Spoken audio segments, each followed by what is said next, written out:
You ever see two individuals disintegrate before your eyes and yet continue to assure everyone they're just fine? That's what's going on with Kody and Robyn Brown at the moment. It's not tension. It's poison wrapped in insincere smiles and shallow apologies.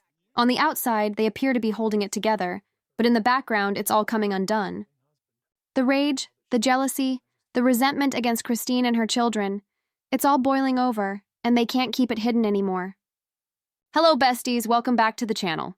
Buckle up, because today we're going deep into the meltdown nobody wants to acknowledge is occurring. You know that own couple every family has where they just constantly play victim and, behind everyone's back, throw the rest under the bus? Yeah, that's Kody and Robyn at this point. The show paints it as a rough patch, but it's way darker than that. What we're watching is the collapse of two people who built their entire identity on control, and Christine's freedom is destroying them. Let's go back a bit. The shift started right after Christine left.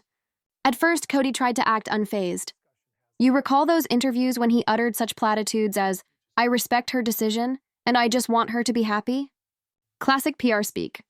But soon, the cracks began to appear. His voice hardened, his eyes turned cold. And standing right by his side, Robyn began doing what she does best, playing the misunderstood martyr. She'd sit there with barely a tear hanging onto her eyelashes, telling him how much she misses the family, how she can't understand why they dislike her. You can almost feel the manipulation happening. Each tear she cries is gasoline for Kody's anger. She cries, he assaults. She feigns wanting to be hurt, he attacks whoever she accuses. It's not love. It's an act of wounding that fuels their hostility. Rewatch the most recent episode?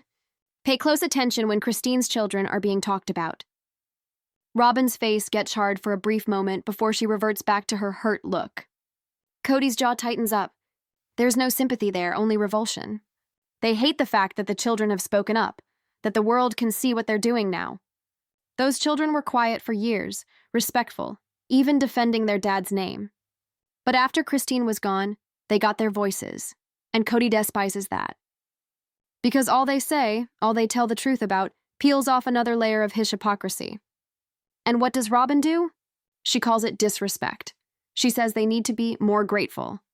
Grateful for what exactly? For being overlooked? For being treated as collateral damage in their parents' war? It's condescending.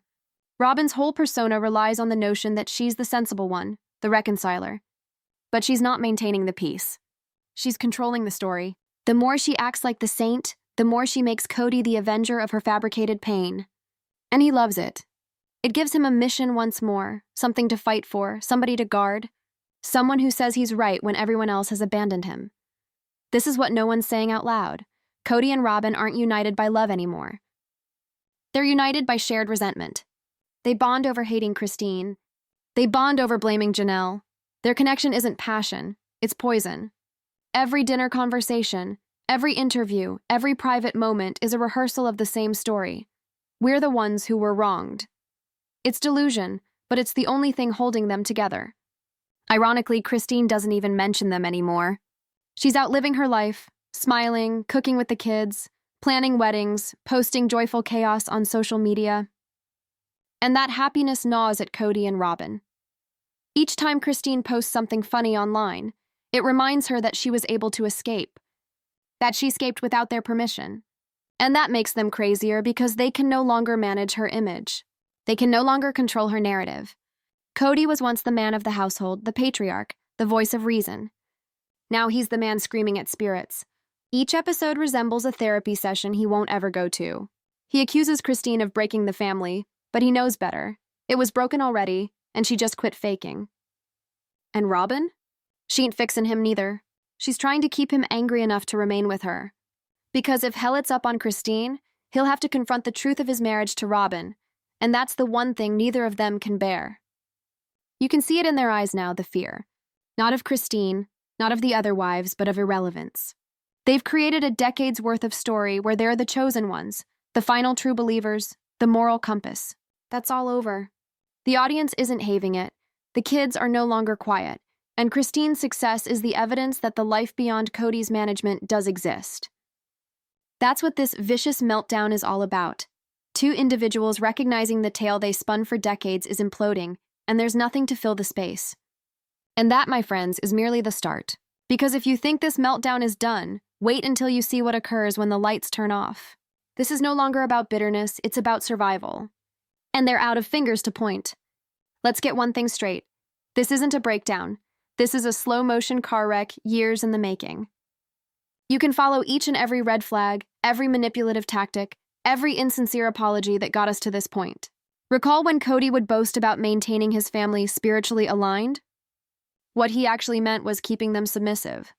It worked when everyone was too afraid to challenge him.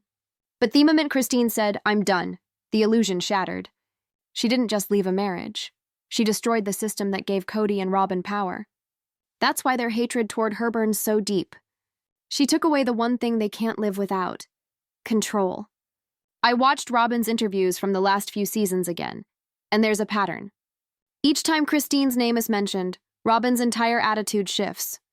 Her tone becomes softer, her eyes become filled with fabricated tears, and she'll say something like, "I don't get why she's so upset." That's not confusion. That's deflection. She has a full understanding of why Christine left. But by feigning ignorance, she gets to keep her hands clean while Kody gets dirty. She doesn't need to yell or curse. She lets Kody handle that aspect. That's manipulation in the guise of naivety. And the sadistic aspect? It's succeeding on him. You can literally witness Robyn stroking his ego and fanning his anger. Each time he begins doubting himself, she's there whispering in his ear, "You did everything you could." Each time he's upset, she nods and says, "You're right. They never appreciated you." It's classic emotional reinforcement. The more she plays the victim, the more Kody feels like the savior. It's a toxic feedback loop, and he's fully stuck in it. Christine recognized that a long time ago. That's why she quit fighting. You see how serene she's been in all the recent interviews? She no longer matches their level of energy. She has learned that arguing with narcissists only fuels them. So she stepped away, quietly, peacefully, and that's what actually shattered them. Because you can't win an argument when the other side won't play. Now, Kody and Robyn are like two actors still performing a scene long after the audience has left the theater. I remember that one moment in the last season when Kody said, "I don't even recognize this family anymore." That was the most honest thing he's ever said. He can't believe it because he never realized it for what it actually was. A group of people who were finished living according to his delusion. For years, he used to believe that loyalty equaled love and obedience equaled respect. Christine's independence shattered that illusion. And every smile she puts on social media is a reminder that she doesn't need him, doesn't need their approval, doesn't need their brand of faith.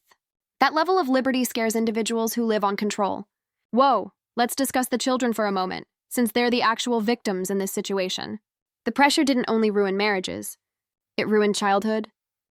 These children spent their entire lives walking on eggshells, observing their mothers compete for scraps of love from Amen, who treated love as if it were a scoreboard.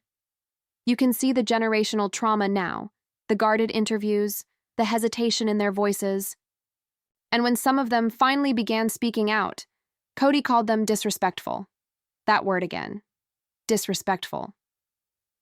Because in Kody's world, honesty is equal to betrayal. The moment someone stops coddling him, they become the enemy. It's chilling, really, how Robyn presents it all. She speaks of forgiveness and unity, but she's never once owned up to the harm that she's inflicted. She uses religious rhetoric, but humility is lacking there. All of her apologies are wrapped in blame. "I'm sorry that you feel that way" is not an apology. It's manipulation. She employs faith as a tool, acting like she's the only one living righteously still while actually keeping a mental tally of every perceived slight. And Kody? He laps it up because as long as Robyn continues to act like he's the hero nobody understands, he doesn't need to examine his own conscience. There was one moment that lingered in my mind. Kody's sitting there, discussing how Christine poisoned the family. His voice breaks, his eyes flick away, and for a split second he appears to be terrified. Because on some deep level, he knows it's not true. He knows that he drove her away. He knows that he substituted emotional connection for control. But to confess it would shatter his ego. So here writes the narrative. Now Christine's the bad guy, Robyn's the saint, and he's the martyr. It's Astri that only holds if everybody else keeps quiet. And that's why he's so furious, because nobody's keeping quiet anymore. It's crazy how formulaic their actions are once you see the pattern. Whenever Christine or one of the children gets attention on social media, There is a new interview that comes out where Kody or Robyn clarifies something. It's never clarification, it's damage control. They can't tolerate not being the focal point of the narrative. That's why they behave that way. Because outrage is relevance, and relevance is oxygen to them. But here's where it fails. The more they berate, the more the audience pierces through them. The words are not sympathetic any longer.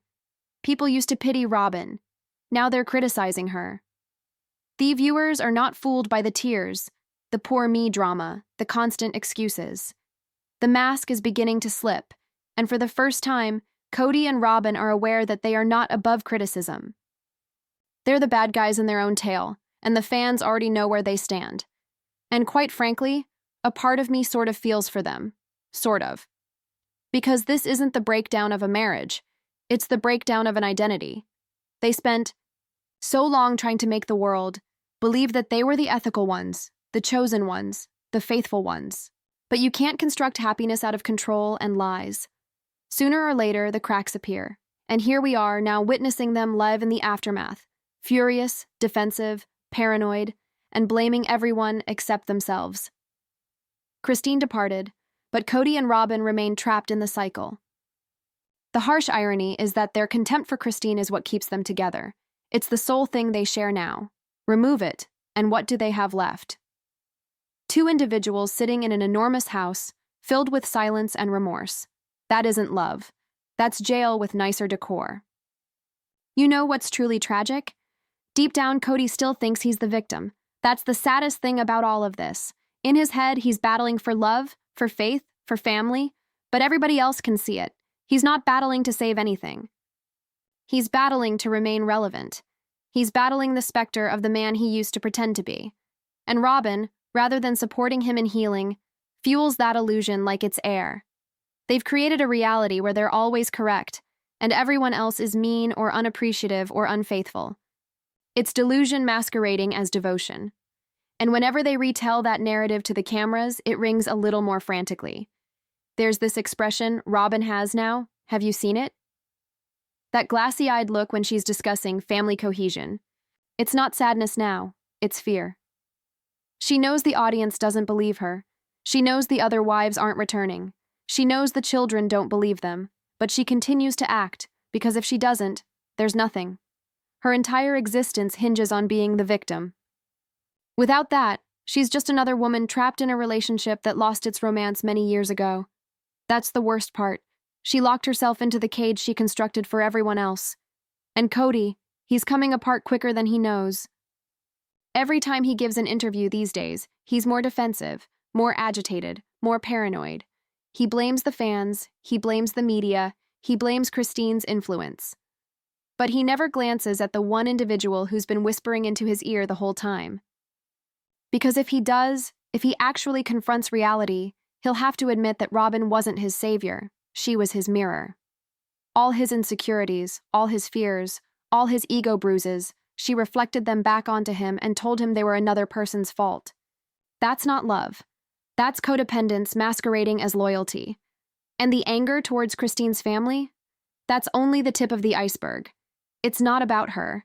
It's about what she stands for. Freedom, independence, authenticity. Christine is living proof that you can escape the chaos and still be at peace. That's why they can't shut up about her. They have to turn her into a villain because if she's innocent and happy, then everything they created crumbles. Their entire story falls apart. The audience sees it. The kids see it. Even Robyn's mask is slipping. And when it does, Kody won't know who to be without her script. I keep thinking about what happens when the cameras stop rolling. When the lights go down and there's no one left to perform for. Will they keep blaming Christine then? Will they just continue to pretend that it was everyone else who created the mess? Or will they at last sit across from one another in that large, quiet house and understand they've used up all the people to despise? That's the true ending. Not a reunion, not forgiveness, not redemption. Silence. Two individuals with the reverberations of the family they annihilated. But perhaps, just perhaps, this isn't the end. Maybe it's the beginning of something darker. Because from the way things look now, this story isn't finished. Not even close. There's something brewing under the surface, something we're not seeing yet. The tension, the paranoia, the guilt, it's all building toward something explosive. And when it finally breaks, it won't just be another argument on TV.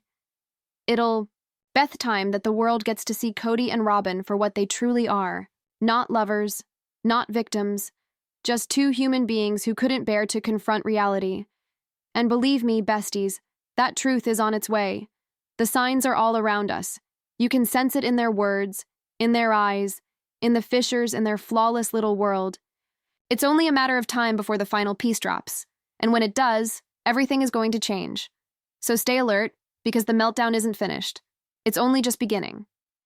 Bye, besties, and wait till you see what's next.